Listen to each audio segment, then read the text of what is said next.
We're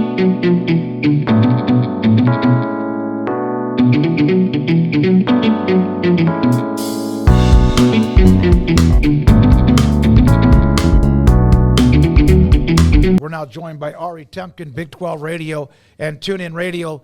Tune-In, thank you very much, buddy. Hope you're doing well. BYU slips into the top 10, my friend, in the AP poll. They're starting to take notice, finally.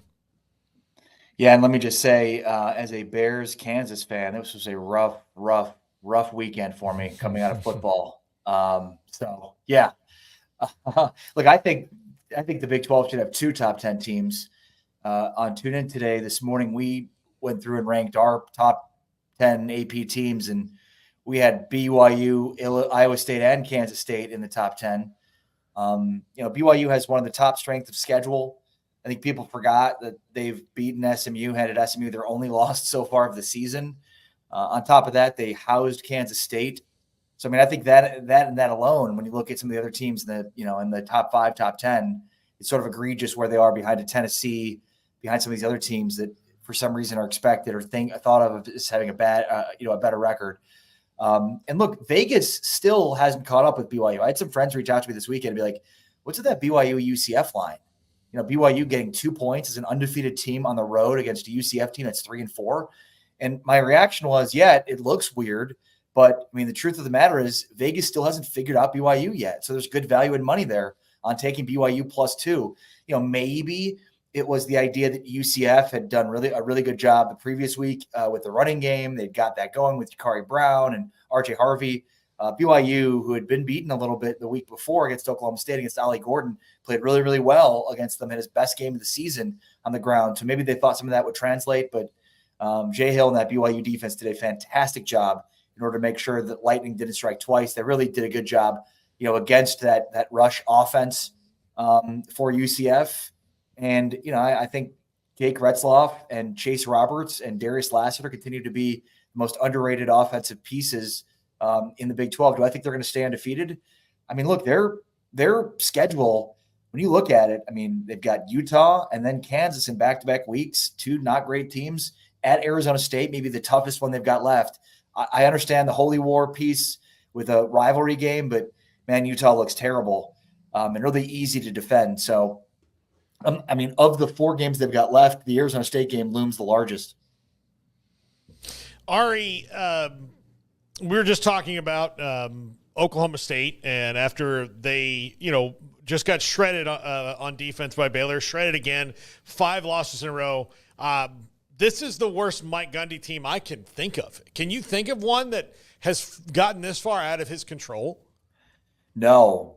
Yeah, I mean, and it's crazy because I remember the West Virginia game. It was like, well, no way that this team starts 0-3 in conference play.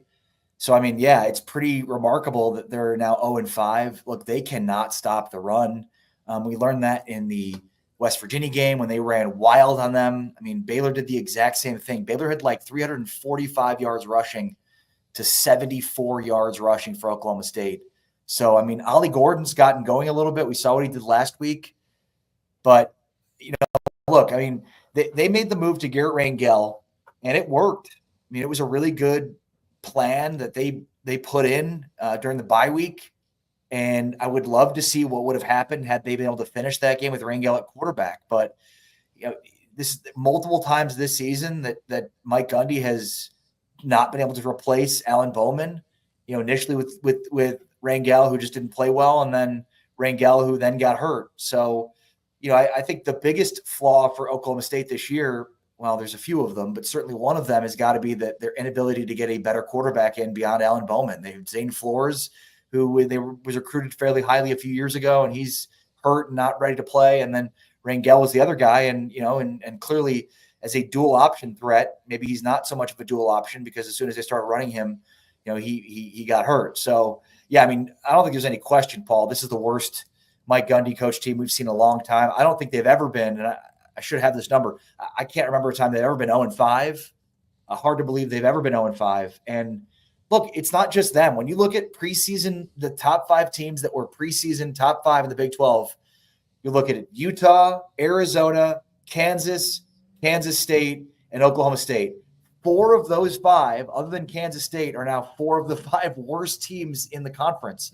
So it's not just Oklahoma State. Utah, Kansas, Arizona, Oklahoma State, all picked to start the year in the top 5. All are going to finish in the bottom 5, all with 1 win in conference play, with the exception of Oklahoma State, who has 0 wins so far in conference play. Pretty remarkable.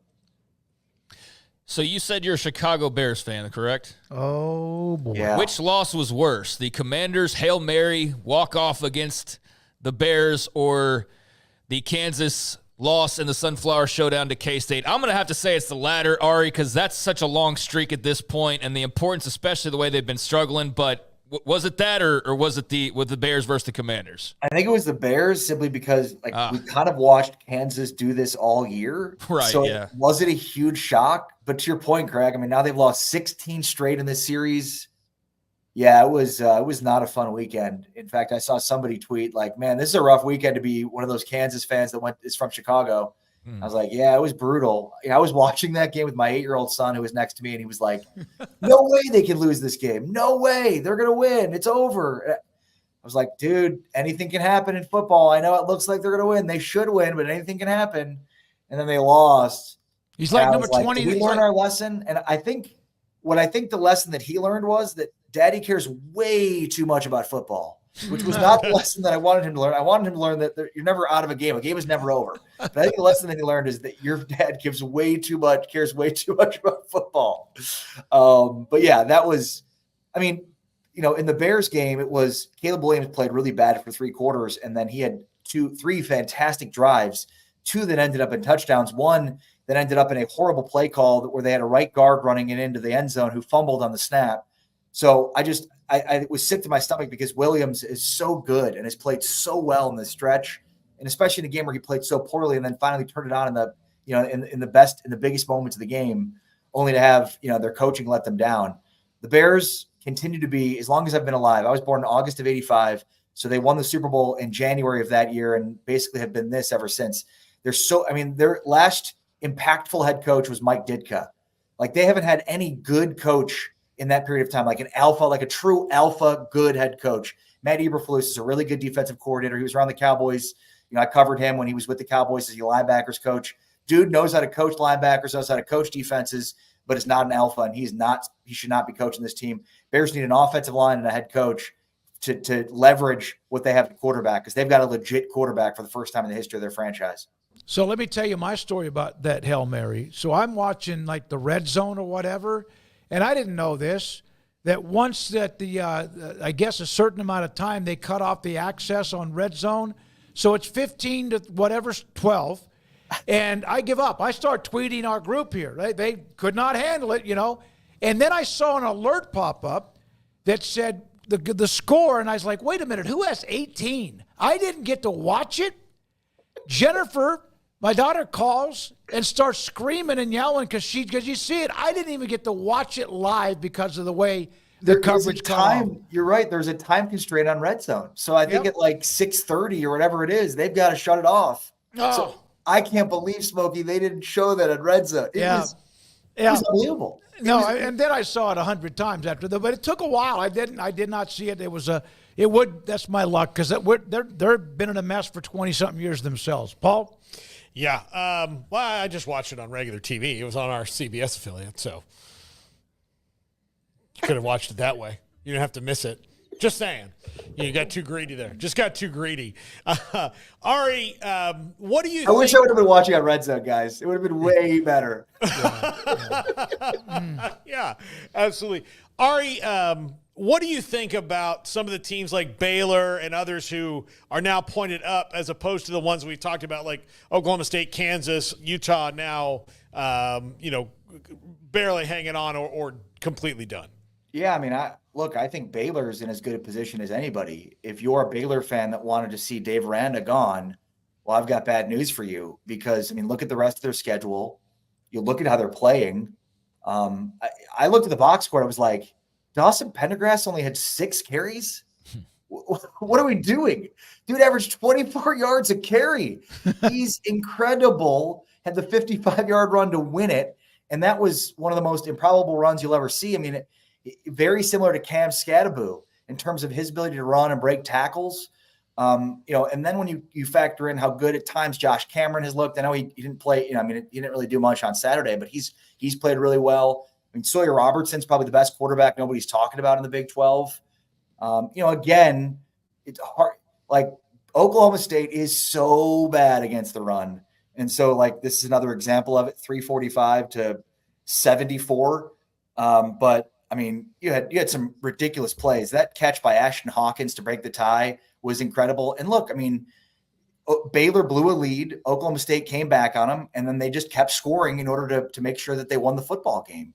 So I think that was super impressive for them to get those scores they needed to, especially they got it to within 3 again after Baylor pulled ahead, and then they get that long run by Pendergrass. So, when you look at their schedule, you look at how they're playing, I could certainly see this team running the table from where they're at right now. Which is more interesting out of the Pac-12 for you? Colorado now being bowl eligible, and I need to stop talking about the Pac-12, but amongst that collection of schools, Colorado now being bowl eligible with a month to go, or Utah being in a race to the bottom of the standings? Yeah, how about that one? And shout out to Utah fans who thought they would just come into the Big 12 and run it. Talking a lot of noise, Ari. Talk about being woefully unprepared for a quarterback that hasn't really proven that he can stay healthy.